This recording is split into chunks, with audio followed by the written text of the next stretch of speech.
Santé! Aujourd'hui, ouvrons ensemble une nouvelle page de mes carnets de voyage, ça faisait super longtemps, pour parler de blackout motivationnel. Peut-être que tu as déjà vécu ça, il y a des moments où, en toi, la lumière semble s'éteindre sans prévenir. C'est pas une espèce de grande coupure générale spectaculaire, ça n'a pas forcément la forme d'une crise, d'un drame, juste une extinction presque douce, comme si quelqu'un avait tourné le variateur de l'intérieur de toi jusqu'à zéro, sans bruit, sans geste brusque, presque avec délicatesse. Et c'est étrange à raconter, à verbaliser, parce que, vu de l'extérieur, rien n'a changé.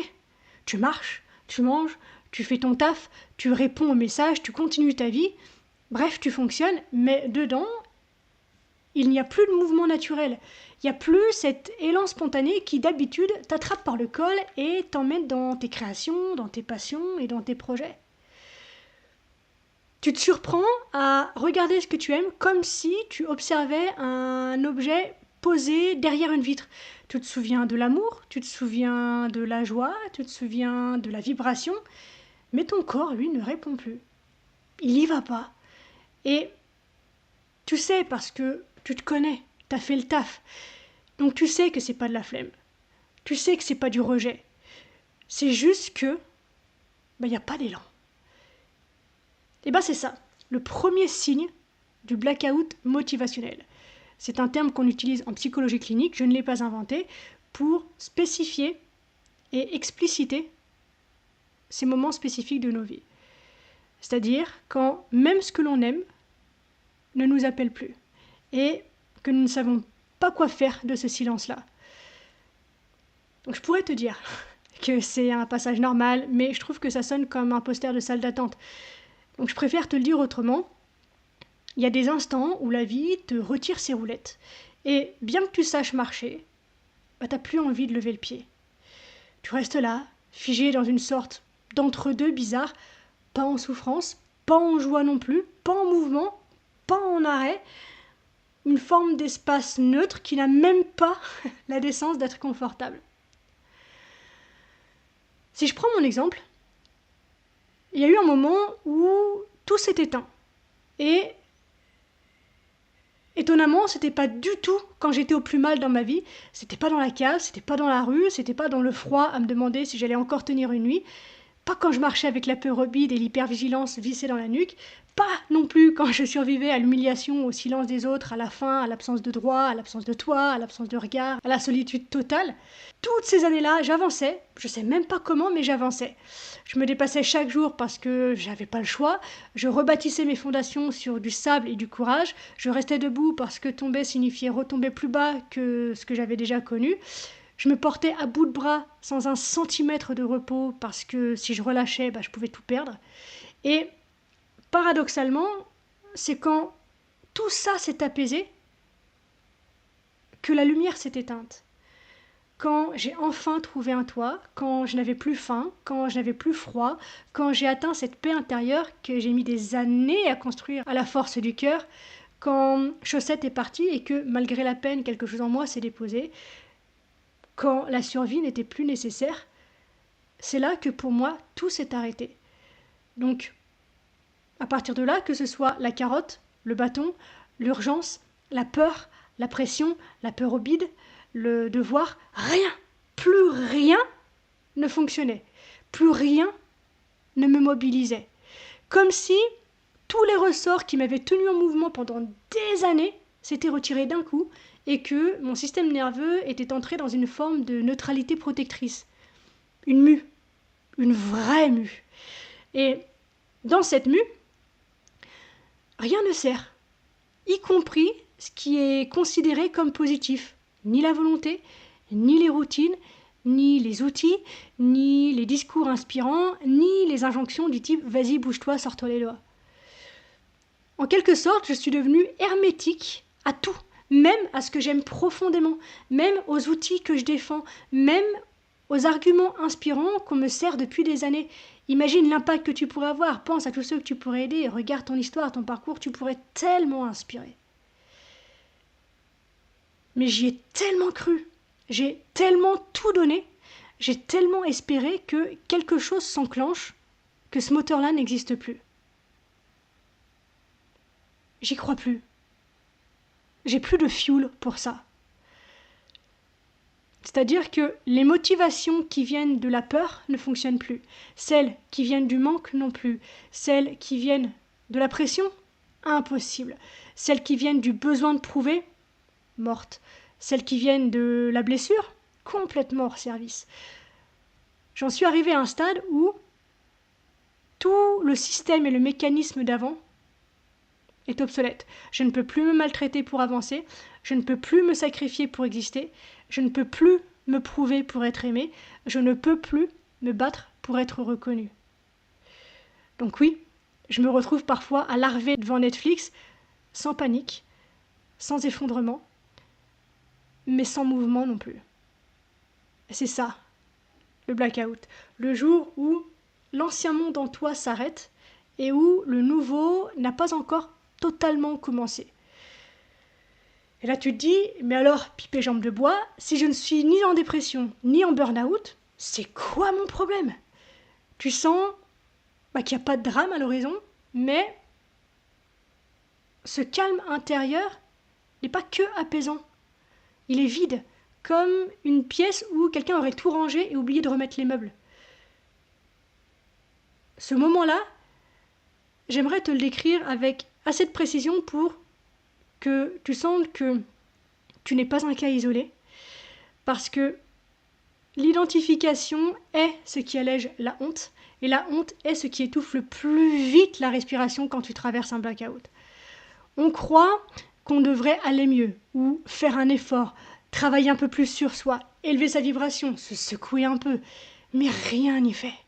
Quand l'élan s'en va, il ne laisse pas d'adresse. Et tu te retrouves à marcher dans ta propre vie comme on traverse un appartement qui n'est plus vraiment à soi. On t'a peut-être soufflé que si tu n'avances plus, c'est un manque de volonté, ou un manque d'envie, un manque d'ambition, ou que t'as perdu ton sens, ta mission, ton feu sacré. Tu connais même trop bien ces théories qui mélangent psychologie de comptoir et spiritualité en kit. Et si tu es comme moi, tu t'es déjà dit, bon peut-être que je deviens molle, peut-être que c'est moi le problème. Sauf que non. Ce n'est pas un problème de volonté, et ce n'est pas non plus un problème d'envie. Ce n'est pas parce que tu n'as plus la motivation que tu as perdu ton sens. Le blackout motivationnel n'a rien à voir avec une baisse de discipline ou un manque de caractère. Il n'a rien à voir non plus avec une fuite ou un refus de l'effort. Il ne parle pas de ce que tu veux, il parle de ce que tu ne peux plus faire fonctionner à l'intérieur de toi. Ce que tu vis là, si tu t'y reconnais, c'est une transition identitaire. L'un de ces moments où ton système interne refuse de continuer avec les anciens carburants, mais où les nouveaux n'ont pas encore été livrés. C'est vraiment ça en fait, l'intervalle entre deux moteurs. L'ancien se coupe, le nouveau n'est pas encore né, et toi, tu restes au centre avec cette sensation étrange, de n'être ni en panne, ni en route. Quand je parle des anciens carburants, je ne parle pas d'un concept abstrait. Je parle, si je continue de prendre mon exemple, je te laisse faire des ponts avec ta vie, je parle de ce qui m'a tenu debout pendant des années. Les injonctions qui se sont gravées dans mon corps bien avant que j'ai un mot pour les nommer. Tu n'as pas le droit de ralentir, tu dois être parfaite sinon tu vas payer, travailler jusqu'à t'écrouler mais ne t'écroule jamais devant eux, prouver que tu mérites ta place, ne tombe pas, ne montre rien, ne faiblis pas. Je parle de ces nuits sans sommeil, enfermées pour faire des exercices jusqu'à l'épuisement, de ces repas où mes erreurs étaient jetées sur la table pour faire rire, de ces années à être poussées à bout par les maths, par la terreur de décevoir, par l'humiliation travestie en éducation. Je parle de cette survie qui m'a porté jusque dans ma vie d'adulte, tenir, montrer que je peux, m'acharner, même quand c'est absurde, même quand c'est violent, même quand je n'en peux plus. Et le pire dans tout ça, c'est que la société valorise ces comportements. Alors oui, bien sûr que mon système nerveux a appris à avancer avec l'urgence, la peur, la contrainte, la pression interne. C'était son seul manuel. Et quand j'ai commencé à me libérer de tout ça, quand j'ai cessé de vouloir me réparer et que j'ai rejoint des espaces de paix intérieure, quand j'ai compris que la seule violence n'était plus tenable, eh bien ces moteurs-là ont commencé à se débrancher. À nouveau, c'était pas une crise violente, c'était pas un effondrement brutal, c'était un retrait presque tellement subtil que je n'ai compris qu'après coup que je vivais un recalibrage. Ce qui avait donc tenu pendant 30 ans ne tenait plus. Et ce qui allait naître ensuite n'était pas encore là. Bienvenue dans l'entre-deux. Tu sens cette espèce de gel intérieur comme si tes muscles connaissaient le mouvement mais refusaient d'y aller.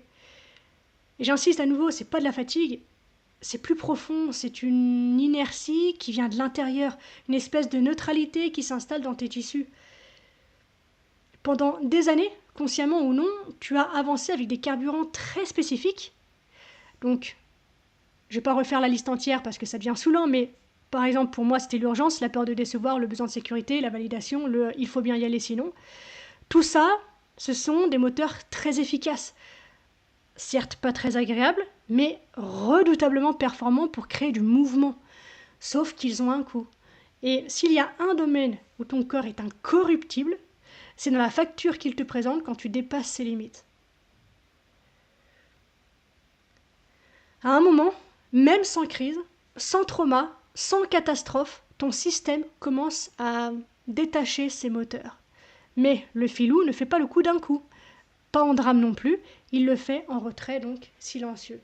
Ce qui était soutenu par la peur ne tient plus. Ce qui était poussé par la pression interne perd sa tension.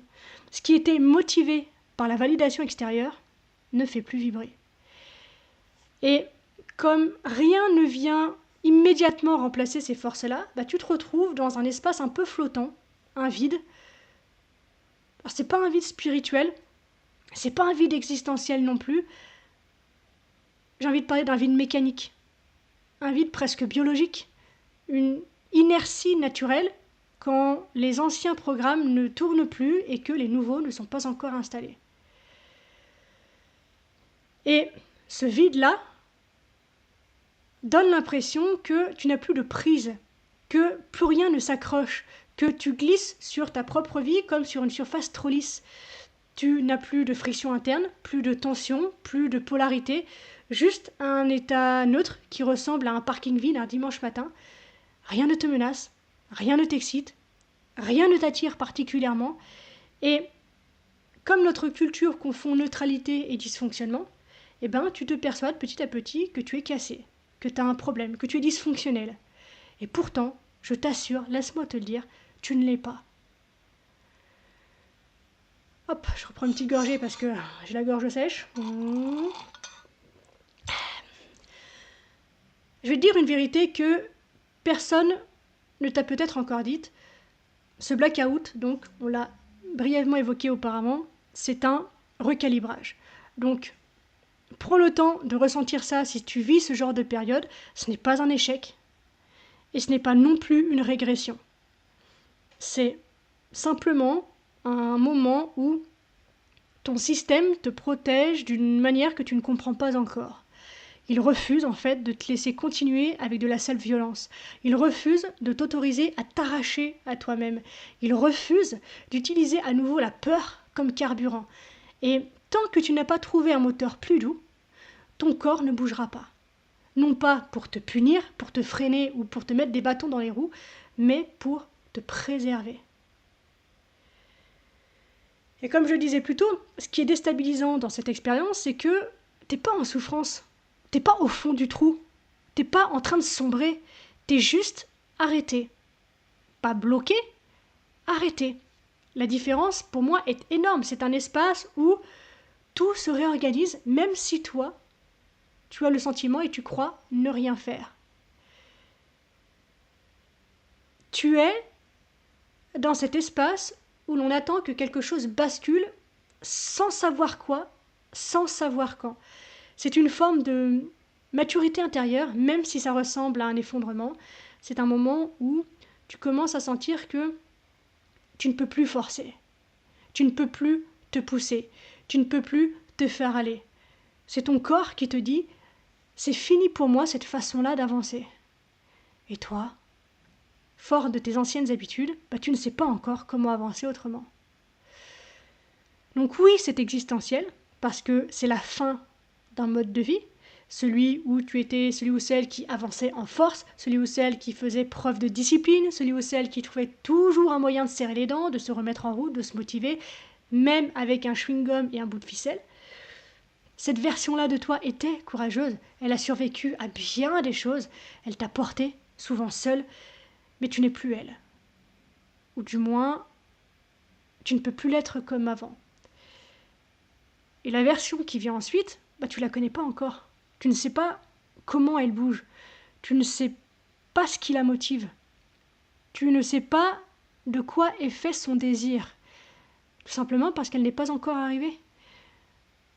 Sous une forme, tu es en deuil de l'ancien ou de l'ancienne toi, mais pas encore en amour de la nouvelle version. Tu n'es ni l'une, ni l'autre. Donc forcément que c'est inconfortable. Qui aime vivre dans un couloir? Et pourtant, c'est une étape nécessaire. L'entre-deux où rien n'est clair, mais tout se prépare. Et dans cet entre-deux, les pièges sont multiples, extrêmement nombreux. Le premier, par exemple, c'est de chercher un hack, un nouvel outil, une nouvelle méthode magique pour te remettre en selle, pour sortir de là plus vite, pour ne surtout pas vivre et traverser ce que tu vis et traverses en ce moment. Donc tu décroches un livre, un podcast, un truc, n'importe quoi qui te donnerait l'impression de relancer la machine. Mais laisse-moi te dire qu'ici, il n'y a pas de machine à relancer. Le moteur est plus là. Puis, il y a ce vieux réflexe de te forcer. Allez, bouge-toi un peu. On connaît tous ça. Mais en réalité, ça ne fait que t'éteindre davantage. Ensuite, comme autre piège, il y a l'auto-jugement. Je suis paresseuse, je deviens médiocre. Encore une fois, rien de tout ça n'est vrai. Mais ça peut facilement devenir une narration interne. Autre piège, la fameuse, la grande, l'inévitable comparaison. Tu regardes celles et ceux qui semblent inspirés, créatifs, productifs, et tu te dis pourquoi je fous rien, quoi? Pourquoi j'arrive pas à avancer alors que je suis les formations, que je suis leurs conseils, que je fais tout ce qu'il faut, que je travaille sur moi depuis des années? Pourquoi pas moi? Parce que tu n'es pas en défaut, tu es en transition. Et enfin, dernier piège que j'ai envie peut-être de mettre en avant aujourd'hui, c'est l'idée que tu as perdu ta mission, que tu as perdu ton feu, que tu as perdu ton fioul, justement. Non. Rassure-toi, ta mission n'est pas partie. Elle est simplement en train de se reformuler. Elle cherche juste un nouveau point de départ. Et peut-être que là, en m'écoutant, comme beaucoup de personnes en séance avec moi, tu te demandes, donc en fait quoi, j'attends que ça passe? Je fais quoi en vrai? Je reste là, posée, sans rien faire, en attendant que ma mission revienne, trouve son point d'ancrage et son départ? La réponse est non. Tu n'attends pas. Tu laisses respirer. Un blackout motivationnel n'est jamais une passivité. Ce n'est pas un « je laisse la vie faire et moi j'hiberne ». C'est un ajustement interne profond, un nettoyage des anciens réflexes, une désactivation progressive des moteurs toxiques, un retour au neutre du système nerveux. Pendant un blackout, tu vis, tu observes, tu sens, tu accueilles, tu ne pousses pas, tu ne forces pas, tu restes en contact avec la vie. C'est pas une pause, c'est une reconfiguration. Et dans cette reconfiguration, il y a de l'intelligence, il y a du mouvement, même s'il est invisible de l'extérieur. Donc la solution, c'est quoi? Là encore, je suis désolée, il n'y a pas de méthode, pas de recette. L'élan revient dans des espaces où tu ne le surveilles plus. Il revient quand tu arrêtes de vouloir en produire artificiellement. Il revient quand tu cesses de négocier avec toi-même. Il revient quand tu laisses tomber cette identité de celui ou celle qui doit avancer à tout prix. Il revient par petites touches, un frisson, une curiosité, une envie minuscule. Mais il ne revient jamais parce que tu te crois en train d'attendre. Il revient parce que tu es en train de redevenir respirable pour toi-même. L'élan revient quand tu retrouves le goût. Pas la discipline, le goût. Quand un détail te fait sourire, quand tu sens une chaleur dans ta poitrine, quand une idée te fait plus peur, quand un geste te semble doux à faire, quand tu peux bouger sans te menacer. Et le plus beau, le plus important, le plus transformant, l'élan revient quand tu découvres que bouger et te violenter n'ont jamais été la même chose. C'est souvent une révélation tardive. Toute ta vie, tu as cru que l'action devait être arrimée à une forme de tension, et quand la tension disparaît, tu crois que tu ne sais plus agir. Mais à nouveau, laisse-moi te dire que c'est faux. En fait, tu apprends à agir pour la première fois sans contrainte interne. Et nécessairement, ça demande un temps d'adaptation, une reconfiguration, un apprentissage de ton propre calme.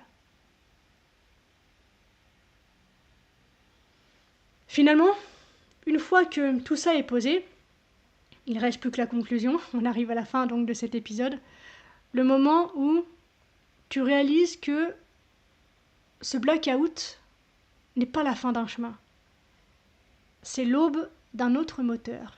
C'est la vie qui t'arrache les anciens carburants pour te laisser sentir ce que tu deviendras quand tu n'auras plus besoin de t'user. Ce n'est pas de l'immobilité, c'est de la gestation. C'est le point précis où le désir authentique se prépare. Celui qui ne doit rien à la peur, rien à la validation, rien à l'obligation. Celui qui naît de la vie qui te traverse plutôt que de la vie que tu t'imposes. Et dans ce moment suspendu, tu n'as rien à faire. Tu as juste à être respiré. La suite viendra quand tu seras capable de la recevoir. Et tu le sauras, j'en suis convaincue, parce que personne ne reste sans moteur. Tu es simplement en train de laisser mourir celui qui t'a servi trop longtemps. Et il faut du courage pour supporter ce passage sans tenter de le saboter. Mais ce courage, tu l'as déjà.